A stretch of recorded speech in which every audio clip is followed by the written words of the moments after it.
So, good evening, everyone. We'll start in a couple of minutes.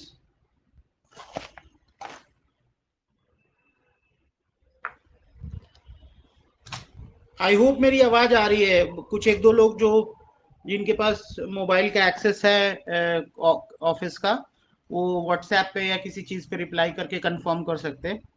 I think मेरी आवाज loud and clear आ रही है।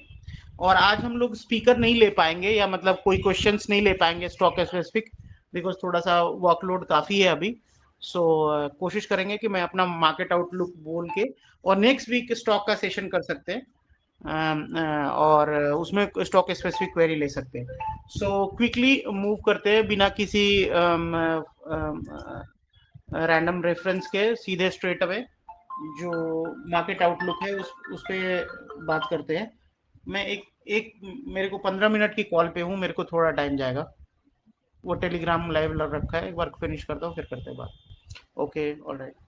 सो ध्यान में रखने वाली बात यह है कि जैसा एंटिसिपेटेड था, मैं उम्मीद कर रहा था कि बैंक निफ्टी में एक बड़ा बाउंस आएगा। तो आज आपने रफली 500 पॉइंट का बैंक निफ्टी में बाउंस देखा था। कल मेरी ट्वीट आप लोगों ने पढ़ी होगी, और होपफुली जिसने भी टाइमली एक्ट किया उन्होंने बेचारों को पैसे बने होंगे, अच्छे पैसे बने होंगे।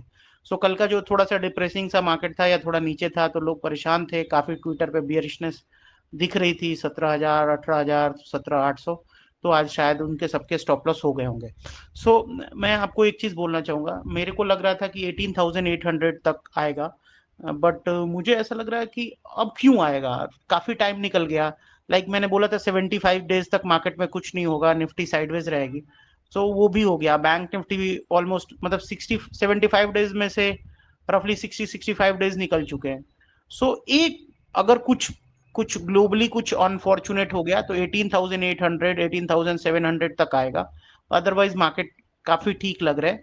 हो सकता है यहाँ से लार्ज कैप थोड़ा आउट परफॉर्म करें और मिड कैप और स्मॉल कैप अंडर परफॉर्म करें। तो अभी तक के 2 मिनट के कन्वर्सेशन में आपके लिए क्या बात है?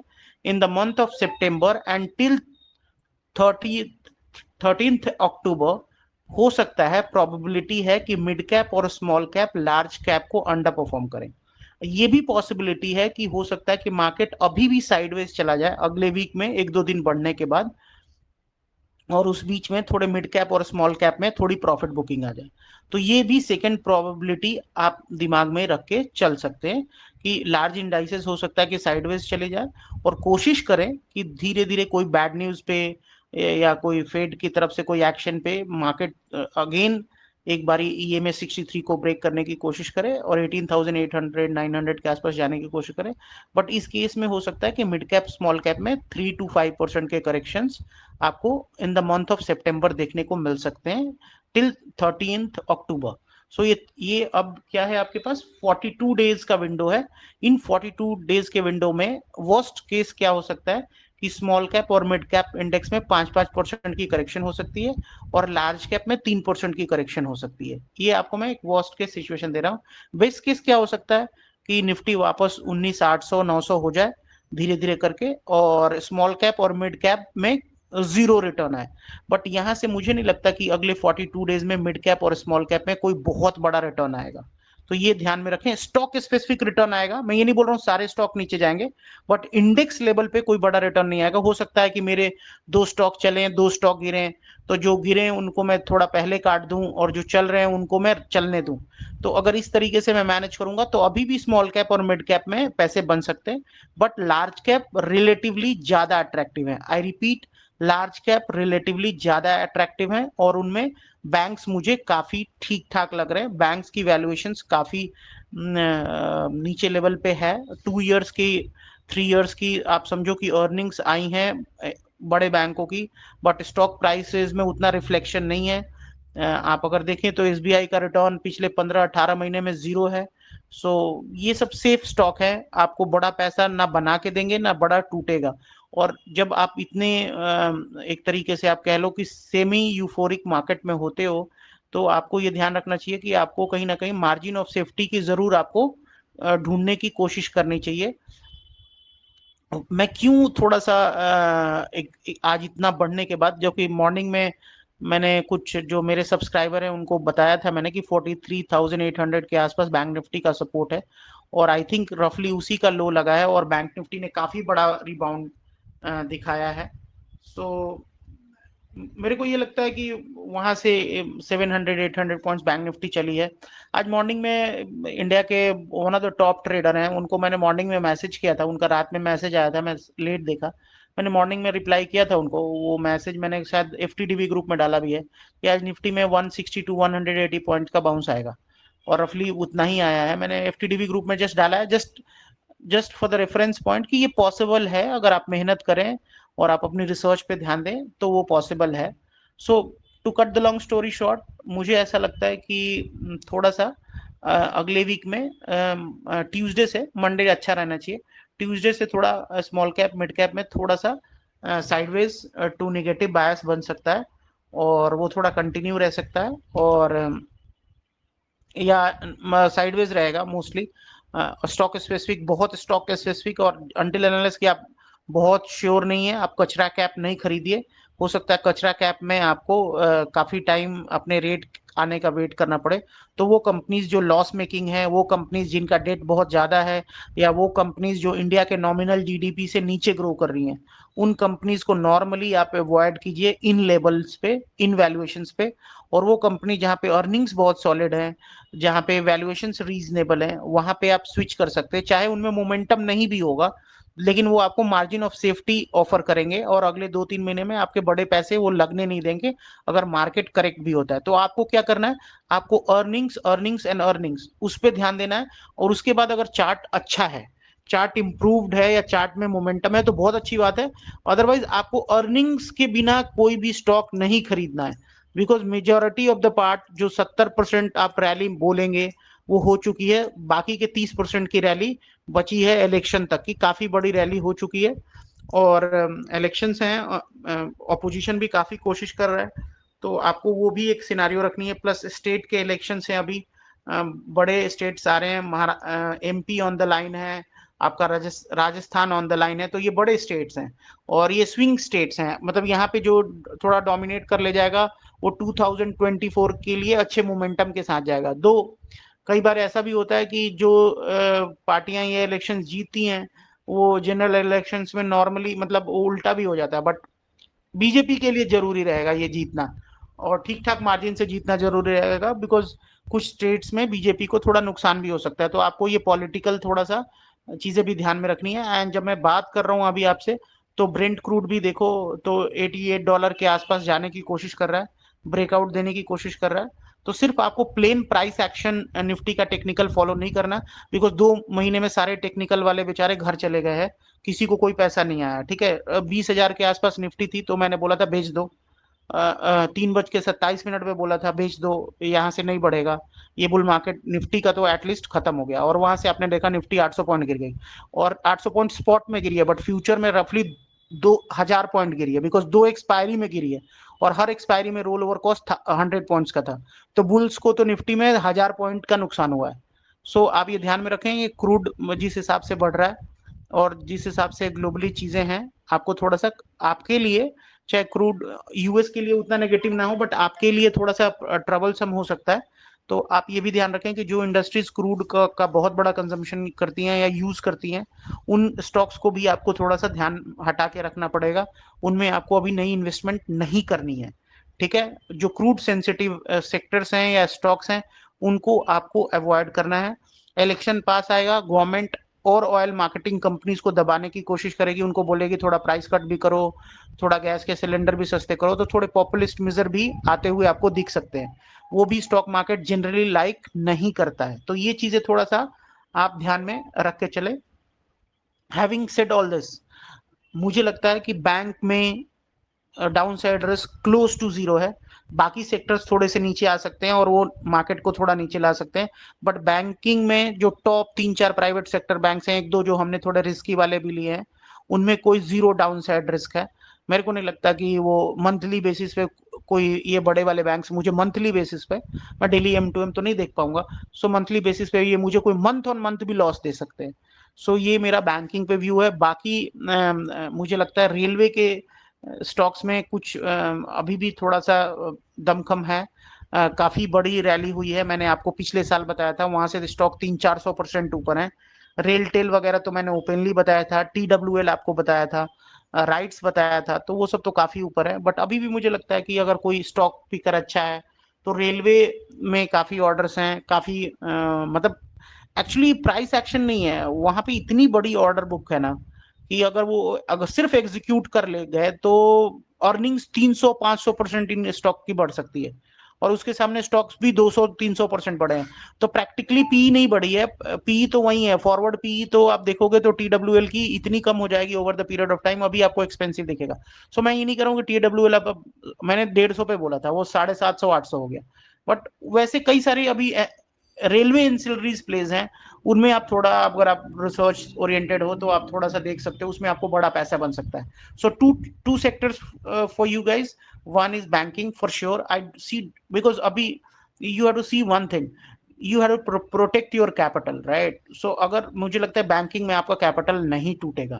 सेकंड, मेरे को लगता है रेलवे में इतनी बड़ी अर्निंग्स आने वाली हैं स्टॉक्स में, कई स्टॉक्स में, कि वो स्टॉक्स को किसी को बेचने में बहुत वो तकलीफ आएगा। मतलब वो बेचेगा भी तो क्या लॉजिक से बेचेगा, कोई इंस्टीट्यूशन बेचेगा तो किस लॉजिक से बेचेगा? लॉजिक होनी चाहिए ना, कंपनी के प्रॉफिट्स बढ़ते जा रहे हैं, आप स्टॉक बेचने से घटेगा तो नहीं। सो वहां पे अर्निंग्स बहुत स्ट्रांग रहने वाली हैं। मुझे लगता है फार्मा में रैली काफी हो गई है, बट फार्मा में भी आपको कुछ प्रॉब्लम नहीं आएगा। यहाँ से हो सकता है रिटर्न बहुत कम आए, बट बहुत डिफेंसिव है, आपके पैसे नहीं लगेंगे फार्मा में मुझे लगता है, और खास तौर पे MNC फार्मा कंपनीज में आपके पैसे नहीं लगेंगे। सो मैं आज वो सेक्टर्स बता रहा हूँ जिनमें पैसे आपके नहीं लगेंगे। अगर आपको हाइड करना है, कहीं छुपना है मार्केट के करेक्शंस में, तो banking, MNC pharma and railway stocks, जहां पे अर्निंग्स सीधे सीधे है या ऑर्डर बुक बहुत बड़ी है, तो इन 3 सेक्टर्स में आप अपने पोर्टफोलियो को थोड़ा सा सेफ्टी की तरफ मूव कर सकते हो। चौथा सेक्टर जो हमने काफी बड़ा लिया, एक्चुअली ट्विटर पे मैंने अपडेट भी किया था, तो मेटल में हमारे पास 4-5 स्टॉक है।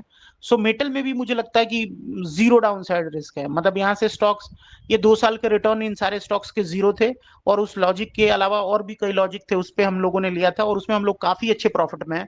मैं आपको बता सकता हूँ ये पूरा हफ्ता ही, मतलब लास्ट 2 हफ्ते में तो 1-2 स्टॉक्स तो 40-40% ऊपर है, राइट? सो वो स्टॉक आप गूगल भी कर सकते हैं। सो अब मैं डिस्क्लोज कर सकता हूँ, तो अपने पास GMDC था, तो वो क्या ही बढ़ा, मतलब फट ही गया एकदम। सो आप उसके अलावा और भी 2 NMDC तो मैंने आपको पब्लिकली बोला, तो कि ठीक है, आपको टेलीग्राम में भी दिया था।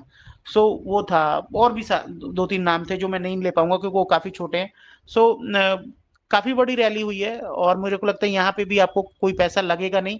अब अभी भी मेटल में बहुत ज्यादा देरी नहीं हुई है, अगर आप छूट गए हैं, रह गए हैं, तो डिप पे कोई पैनिक में मेटल के स्टॉक्स में थोड़ी सी पोजीशन आप ऐड कर सकते हैं। बाकी मैं इंडियन मार्केट में थोड़ा सा टेक्निकल टर्म्स में बात कर लेता हूँ, क्योंकि ये थोड़ा सा जेनरिक था, बट टेक्निकल टर्म्स में बात करूँ, सो अगर आप देख पाए तो मैं आपको अभी थोड़ा सा निफ्टी के टेक्निकल्स आपको थोड़ा सा फटाफट शेयर करता हूँ, और उसके बाद मुझे भी एक जगह निकलना है। सो देखो, आज निफ्टी ने आपके लिए अच्छा काम क्या किया है कि सारे मूविंग एवरेजेस के ऊपर बन दिया है, और पूरी रैली में मैं बार बार बोल रहा था, जब तक EMA 63 नहीं टूटता है एंड या 19,150 नहीं टूटता है, I am hopeful, I am the buyer, right? So वो नहीं टूटा, और वहां से आज एक बहुत बड़ा बाउंस आया। तो मैं फिर आपको बोल रहा हूँ, जब तक EMA 63 नहीं टूटता है, आपको बहुत ज्यादा पैनिक होने की जरूरत नहीं है। आप पैनिक उस दिन हो जिस दिन निफ्टी 19,200 के नीचे बंद हो जाए। 19,200 मतलब हार्डली 200 पॉइंट्स अवे, मतलब 1%, 1.25% का सिर्फ मार्जिन मैं आपको दे रहा हूँ। तो ठीक है, अगर उसके नीचे बंद हुए तो आपके पोर्टफोलियो में 2% का डैमेज आ जाए, 1% निफ्टी गिरेगी, हो सकता है स्टॉक 2% गिर जाए, राइट? सो 2% के लॉस में आप, या वहां पे आप अपनी पोजीशन थोड़ी सी कम कर सकते हो। सो जब तक 19,200 क्लोजिंग बेसिस पे प्रोटेक्टेड है, आपको बहुत ज्यादा टेंशन लेने की जरूरत नहीं है। बट हाँ, आप अगर ऐसा सोचेंगे कि आपको बहुत बड़ा पैसा आने वाला है, यहाँ से आप 50%, 25%, इवन 15% पैसे बना लोगे अगले 6 महीने में, मेरे को मुश्किल लगता है। मेरा एयर एंड का टारगेट जो मैंने आपको निफ्टी का बोला है, वो 20,400 का है, उसको मैं चेंज नहीं करने वाला हूँ। 20,400 ही दिसंबर एंड तक का टारगेट है, और उसी के साथ हम लोग स्टिक करेंगे। और नीचे में 18,800 है। बैंक निफ्टी में थोड़ा सा इंटरेस्टिंग पैटर्न है, हो सकता है कि मेरे को लगता है बैंक निफ्टी आपको थोड़ा राइज दे सकता है। मैं बैंक निफ्टी का व्यू आपको क्विकली बोल देता हूँ, एक ही मिनट आप रुकेंगे। सो बैंक निफ्टी में मुझे लगता है कि एक बारी को आपको बैंक निफ्टी में 1,000 पॉइंट की रैली हो सकती है, पॉसिबिलिटी है। सो 45,400 तक आप बैंक निफ्टी में अगर मिलता है तो वहां पे आप अपनी थोड़ी सी पोजीशन, अगर आप फंसे हुए हैं, बहुत लोग फंसे हुए हैं इसलिए मैसेज आया, इसलिए मैंने बैंक निफ्टी को लिया है। तो बैंक निफ्टी में अगर आप फंसे हुए हैं, कोई पोजीशन आपकी अटक गई, तो 45,400 पे आप अपनी थोड़ी सी पोजीशन, अगर आप एफएनओ ट्रेडर हैं तो थोड़ी हल्की कर सकते हैं। बाकी सीएनएक्सआईटी भी थोड़ा सा ओवरबॉट सिचुएशन में पहुंच रहा है, तो ऊपर में 32,000 के आसपास लेवल पे आप थोड़ी सी प्रॉफिट बुकिंग कर सकते हैं। ये ब्रेंट क्रूड मुझे थोड़ा कंफर्ट नहीं दे रहा है, तो ये थोड़ा सा आपको ध्यान में रखना है। डॉलर इंडेक्स भी 103 के नीचे नहीं आ रहा, तो ये दो तीन चीजें हैं जो आपको थोड़ा नेगेटिव साइड में। सो दो तीन चीजें अच्छी हो रही हैं, दो तीन चीजें थोड़ी ठीक नहीं हो रही हैं, तो उसकी वजह से मुझे लगता है कि मार्केट मंडे थोड़ा बढ़ने के बाद अगेन साइडवेज जा सकते हैं, और उस बीच में ऑप्शंस राइटर के लिए बड़ी बड़ी अपॉर्चुनिटी होगी। Option writer, straddle strangle players, iron fly players बड़ा पैसा बना सकते हैं, तो वहां पे भी आप ध्यान रख सकते हैं। बट हाँ, आप अपनी कैपिटल का 10% से ज्यादा, क्योंकि आप लोगों में से बहुत लोगों की कैपिटल बहुत छोटी होगी, तो 10% से ज्यादा मत डिप्लॉय कीजिए। जो प्रो ट्रेडर हैं, जो 5, 10, 15 साल से ट्रेडिंग कर रहे हैं और उनको काफी एक्सपीरियंस है, फटाफट लॉस लेना भी जानते हैं, फटाफट प्रॉफिट अपना बांधना जानते हैं, ट्रेल ए सेल करना जानते हैं, स्टॉप लॉस ऊपर की तरफ मूव करना जानते हैं, वो 15-20% से ऑप्शन राइटिंग कर सकते हैं। बट ऑप्शन बाइंग नहीं करनी है। आपने देखा होगा कि क्या क्या हुआ, मैं किसी का नाम नहीं लेना चाहूंगा।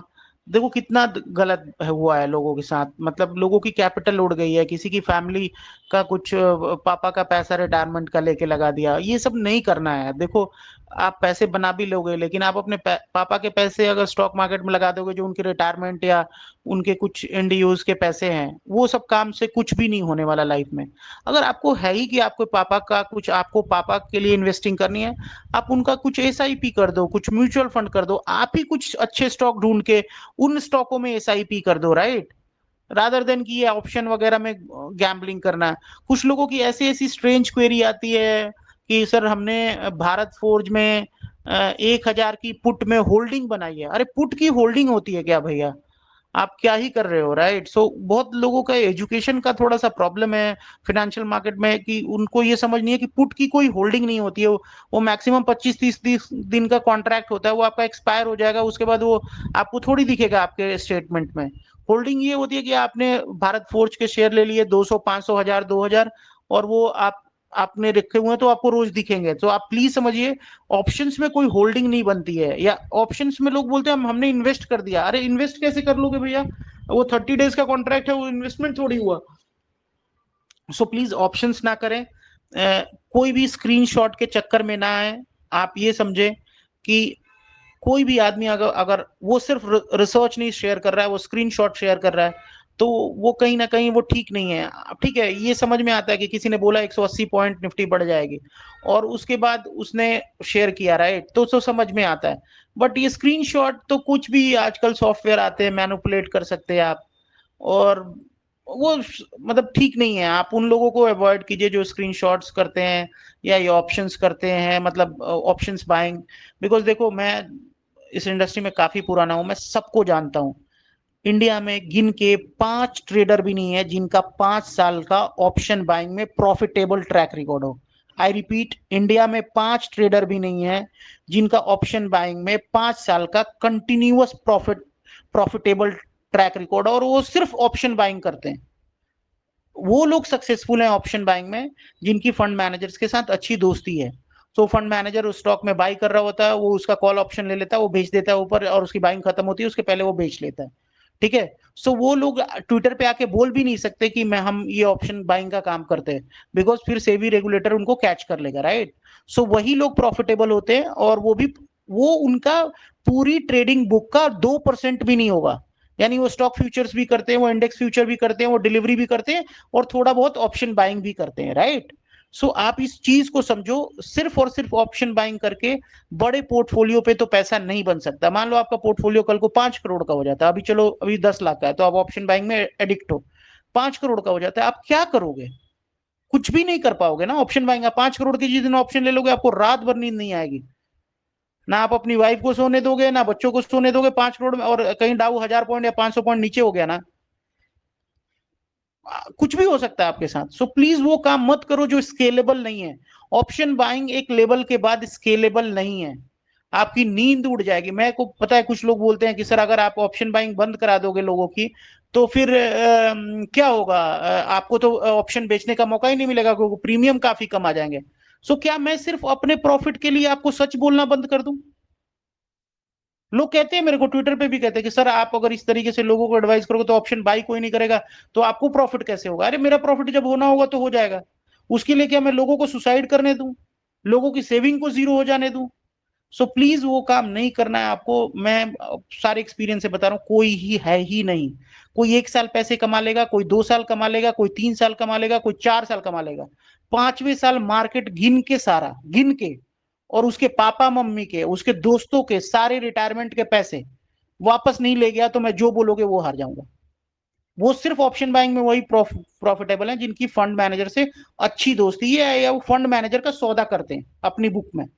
ठीक है, अगर आपकी दोस्ती है, कोई जानकार है जो इस तरह का काम करता है, तो आप कर सकते हैं, लेकिन वो इलीगल है। सेबी कल को पकड़ लेगी तो जैसे अभी एक्सिस वाले का हुआ ना, कि नौकरी भी गई, इज्जत भी गई, सब कुछ गया, राइट? तो वो काम आपको नहीं करना है। ये थोड़ा 5-7 मिनट का ज्ञान इसलिए दे रहा हूँ बिकॉज मैंने ट्विटर पे बहुत हल्ला सुना।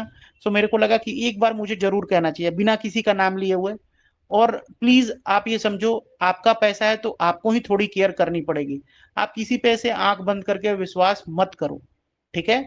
और ये चीज ध्यान रखो, मार्केट में 12 से 15% का रिटर्न अभी भी पॉसिबल है, ठीक है? लेकिन अगर आप 25, 50, 100% बनाने जाओगे, 1 साल बनाओगे, 2 साल बनाओगे, तीसरे साल में सब चला जाएगा। तो 15% की सीएजीआर से अगर आप 10 साल से ग्रो करते हो, छोटी कैपिटल भी है, तो आपकी कैपिटल बहुत बड़ी हो सकती है। आप रिटेल से एचएनआई में मूव कर सकते हो अगर 15% की कंपाउंडिंग 10 साल पे करते हो। 25-30 लाख रुपए पे भी कर लेते हो, तो आप प्लूटस के एचएनआई के डिफिनेशन में तो एचएनआई बन जाओगे, राइट? सो प्लीज ध्यान रखें, मार्केट अभी भी मुझे लगता है कि साइडवेज है, बहुत बड़ा नहीं। सेक्टर रोटेशन बहुत फास्ट होंगे, कभी रेलवे चलेगा, कभी बैंकिंग चलेगा, कभी आपको फार्मा भी चलता हुआ नजर आएगा। तो सेक्टर्स को पिक करना जरूर सीखें। मेरी टीम काफी मेहनत कर रही है, हम लोग सेक्टर्स पे काफी काम करते हैं। हमने पीएसयू पे आपको बोला था बहुत बड़ी तेजी होगी, और देखो कि आज भेल क्या हो गया। शायद 100 रुपए में मेरी टीम ने यूट्यूब चैनल पे आपको दिया था, आज 135 हो गया। हाँ 90 रुपीज पे, हाँ 90 रुपीज पे दिया था यूट्यूब चैनल पे। ठीक है, तो नवनीत काफी अच्छा काम कर रहा है, तो आप लोग थोड़ा सपोर्ट भी कीजिए उसको, और थोड़ा नहीं भी करेंगे तो कोई फर्क नहीं पड़ता। वो यूट्यूब से हमारी कोई कमाई नहीं होती, वो हमारे लिए इन्वेस्टमेंट है। हम लोग उसमें सोचते हैं कि ये सोशल सर्विस है, हमको कोई उससे पैसा नहीं कमाना है। हमारे को 10 रुपया या 50 रुपया, 200-500 रेवेन्यू आ भी जाए तो क्या ही फर्क पड़ता है। लेकिन आप लोग सुनिए, आपको अगर लगता है कि ये कुछ बात ढंग की कर रहे हैं तो आप उसको शेयर भी कीजिए, ठीक है? सो आप लोग पैसे कमाएं, मेरी बेस्ट विशेष है, लेकिन रिस्क को भी जरूर मैनेज करें। अगर आप 10% के रिटर्न के लिए 30% का लॉस देखते हैं तो वो स्ट्रैटेजी गलत है। और मैं फिर से बोल रहा हूं, बैंकिंग बैंकिंग एंड बैंकिंग, आपको बैंक के स्टॉक्स में कोई रिस्क नहीं है। मार्केट कुछ भी हो जाएगी ना, बैंक के स्टॉक्स में लॉस नहीं लगेगा, ठीक है? ये मेरे को लगता है आपको शांति से, अगर कोई 1 साल का ट्रेड बैठाता है तो बैंक की वैल्यूएशंस बहुत सस्ती हैं, बैंकों में लॉस नहीं लगना चाहिए। कुछ पावर के स्टॉक्स में भी ब्रेकआउट है, वो कभी किसी और दिन लेंगे। बट बैंक्स, रेलवे के स्टॉक्स, फार्मा, इन तीनों, मेटल, ये 4 सेक्टर्स में मुझे लगता है कि आपके पैसे नहीं लगेंगे। तो उनमें थोड़ा सा, अगर आपको जिस दिन लगता है कि अब ये करेक्शन की शुरुआत हो गई है या मार्केट यहाँ से गिर सकते हैं, तो इनमें आप हाइड करेंगे, इनमें आप छुपेंगे, तो आपके एम टू एम कम आएंगे as compare to the market in short term. And in long term, medium to long term, शायद आप, अगर मार्केट को आप 5 से 10% से बीट कर पाएंगे। कल मैंने लोगों से पूछा था कि आपको निफ्टी का जो भी लग रहा है रिटर्न वगैरह, जो भी बात हुई थी तो कुछ लोगों ने बोला मेरा 15% रिटर्न है, कुछ ने 20 ने बोला। देखो आपका ना बेंचमार्क इंडेक्स निफ्टी 500 है, सो अगर आप निफ्टी 500 को बीट कर पा रहे हो ना, so you should be happy. तो आप देखना कि पिछले 28 मार्च के बाद निफ्टी या सॉरी 1 अप्रैल के बाद देखना निफ्टी 500 का जो रिटर्न है उसके ऊपर अगर आपने बीट किया है, सो यू आर फाइन, मतलब आपने अच्छा किया है। और एक दो तीन चीजें और देखो, मैं आज ग्लोबल मार्केट्स पे बात कभी नेक्स्ट वीक में ट्विटर पे करेंगे, बट दो तीन चीजें बोल देता हूँ। देखो ये यूएस में ना हायर फॉर लॉन्गर है। हायर फॉर लॉन्गर का मतलब क्या होता है, ये इंटरेस्ट रेट इतनी जल्दी नीचे नहीं आने वाले हैं। तो हो सकता है कि आने वाले टाइम में कुछ, मैंने लास्ट टाइम भी ये ट्विटर स्पेस पे बोला था और उस समय निफ्टी का भाव 20,000 था तो 19,200 हो गया। सो मैं आपको बोल रहा हूँ ये हायर फॉर लॉन्गर रहा ना, तो वहां ना बहुत सारी कंपनीज थोड़ी सी तकलीफ में आ सकती हैं। जैसे अभी चाइना में कुछ कंपनीज आपने देखा होगा काफी स्लो डाउन चल रहा है, कुछ कंपनियां तकलीफ में, एवरग्रांडे ने बैंकरप्सी फाइल की, ये सब चल रहा है। यूएस में ना कोई मोरल रिस्पॉन्सिबिलिटी नहीं होती है। अगर उनकी कैपिटल वहां डैमेज आई ना, तो वो लोग 2 मिनट में बोलेंगे कि वी आर सॉरी, हम अभी ऑफिस बंद कर रहे हैं। सो वो थोड़ा ध्यान में रखने का है कि यूएस ये इतने हायर इंटरेस्ट रेट पे सरवाइव कैसे कर पाएगा। ये मेरा सिर्फ एक एक ही सवाल है जो मेरे को ना, मतलब अगर आप बोलोगे कि अगर एक चीज जो मेरी नींद को डिस्टर्ब करता है तो ऑफ कोर्स वो तो एक रहता है कि फैमिली के साइड से कोई प्रॉब्लम है, या मतलब बच्चों की तबीयत खराब है, या पेरेंट्स की तबीयत ठीक नहीं चल रही है तो ठीक है, या मेरी तबीयत ठीक नहीं चल, वो तो एक चीज वो हो गई, उससे टेंशन होती है। बाकी पैसे की कोई टेंशन नहीं होती है, टचवुड। लेकिन ये यूएस की जो ये न्यूज है कि ये हायर फॉर लॉन्गर और ये इकोनॉमी कैसे इस बड़े इंटरेस्ट रेट पे अपने आप को संभाल पाएगी, ये मेरे को समझ में नहीं आता। तो अगर आप मुझसे पूछेंगे कि एक सबसे बड़ा रिस्क सर जो आप आज अच्छी मार्केट में बताना चाहेंगे, बिकॉज अच्छी मार्केट में मैं थोड़ा सा रिस्क जरूर डिस्कस करता हूँ और बुरी मार्केट में अपॉर्चुनिटीज डिस्कस करता हूँ। तो एक पूरी चीज, कोई एक चीज अगर कोई मोमेंटम बिगाड़ सकती है तो ये हायर फॉर लॉन्गर वाली सिचुएशन है। लेकिन मार्केट अभी तक ये मान के चल रहा है कि जैसे ही इकोनॉमी स्लो डाउन होगी, फेड एग्रेसिवली कट करेगा। अगर, और ये पावल थोड़ा सा टफ आदमी है, मतलब इजी आदमी नहीं है पावेल, मतलब टफ आदमी है। उसकी काफी पीछे, काफी, मतलब ये जो रेट्स इन्फ्लेशन ऊपर चले गए और बोला था कि ये ट्रांजिएंट है इन्फ्लेशन ऊपर, तो काफी मजाक बना यूएस की मीडिया में। सो अभी ना वो अपनी इमेज को लेके काफी कॉशियस है। तो अगर वहां पे कुछ भी प्रॉब्लम होती है ना, तो ये पावेल इतनी जल्दी से रेट काटेगा नहीं, ऐसा मेरा मानना है। और ये नहीं काटता है तो हम इतने ऊपर कैसे क्यों सस्टेन कर पाएंगे। तो ये भी आपको मेंटली प्रिपेयर्ड रहना है कि अगर आपको 3-6 महीने में कोई बड़ा पैसा नहीं बना तो आपको दुखी नहीं होना है, बिकॉज वो प्रॉब्लम यूएस से आई है, उसमें आपका कोई प्रॉब्लम नहीं है, मतलब आपकी कोई गलती नहीं है। तो कभी कभी क्या होता है, हम लोग ओवर एनालिसिस करते हैं, यार मैं क्या गलत कर रहा हूँ, सडनली अच्छा कैसे कर रहा था। सो प्लीज मैं आपको दो तीन चीजें बताऊंगा बड़ी क्विकली। एक तो जो आपने ये पिछले, आपने मैंने जिसने भी ये पैसे बनाए पिछले 6 महीने में, इसमें आपका कोई क्रेडिट नहीं है, मार्केट ने पैसे बना के दिए हैं। किसी ने अगर निफ्टी 500 को 10% से बीट कर लिया तो ठीक है, उसका क्रेडिट है। लेकिन अगर आपने निफ्टी 500 के अलाइन आपका रिटर्न है, सो मतलब के बराबर रिटर्न है, तो आपका कोई क्रेडिट नहीं है, वो मार्केट का क्रेडिट दीजिए। आपका कोई अभी उतना जबरदस्त स्किल डेवलप नहीं हुआ है, तो ये आप जरूर ध्यान में रखें। और दूसरा, अगर मार्केट गिरेगी भी, जोर से गिरेगी, तो उसमें आपका कोई प्रॉब्लम नहीं है, वो ठीक है, वो मार्केट गिर रही है, करेक्शन है, रनिंग करेक्शन है, आपको हेज करना है। और एक हेजिंग का फॉर्मूला कल मैंने दिया था, वो क्विकली मैं आपको बता दूं। नॉर्मली अगर कोई स्टॉक आपका ईएमए 63 तोड़ता है और वो एफएनओ में है, सो नॉर्मली मैं क्या करता हूं वो मैं आपको बता रहा हूं। मैं एट द मनी कॉल या deep in the money call बेचना चालू कर देता हूं, और उसको मैं कवर कब करता हूं, जब वो स्टॉक वापस से ईएमए 21 को रिक्लेम कर लेता है।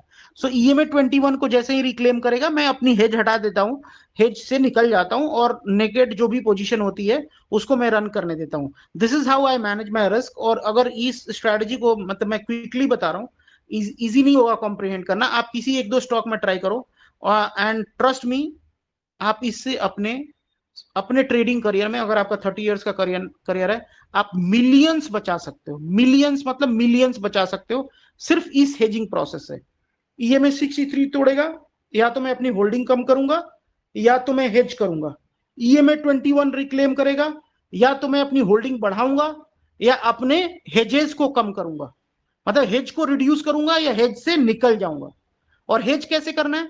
Via selling deep in the money call options और at the money call options. ठीक है, अगर वर्टिकल वर्टिकल स्लांट से फॉल है तो मैं डीप इन द मनी बेचूंगा। अगर normal slant normal distribution pattern से EMA 63 ब्रेक हो रहा है तो मैं एट द मनी कॉल बेचूंगा। ये थोड़ा डीप है, ये थोड़ा डीप अंडरस्टैंडिंग चाहिए होगी। कभी मेरे को चार्ट पे कभी मिलेगा मौका तो मैं आपको ट्विटर पे डाल के बताऊंगा कि यहाँ पे मैंने डीप इन द मनी बेचा था, यहाँ पे मैंने एट द मनी बेचा था। तो इसको कीजिए और ऑल द बेस्ट। कुछ लगेगा तो नेक्स्ट वीक भी क्वेरी सेशन में रखूंगा, आज नहीं रख पा रहा हूँ बिकॉज मुझे एक जरूरी काम से निकलना है, बिकॉज स्टॉक सेशन के लिए कम से कम 1 घंटे लगते हैं। सो अब मेरे को 5-7 मिनट में निकलना है कुछ काम के लिए। So all the best. बाकी कुछ भी टेंशन लेने का जरूरत नहीं है, मैं बैठा हूँ। कुछ भी रहेगा, कुछ मार्केट में अलार्मिंग लगेगा तो मैं जरूर अपडेट करूंगा। मंडे तो अच्छा ही रहना चाहिए होपफुली, एंड उसके बाद देखेंगे जो भी रहेगा तो मैं ट्विटर पे अपना व्यू डालूंगा। बैंक निफ्टी पे I am still bullish and hopeful. बाकी सेक्टर्स थोड़े से रोटेशनल बेसिस पे कभी कोई चलेगा कभी कोई चलेगा, और इस हिसाब से ओवरऑल मार्केट थोड़ी साइडवेज ही रहनी चाहिए। All the best to all of you. Thank you so much. Thank you.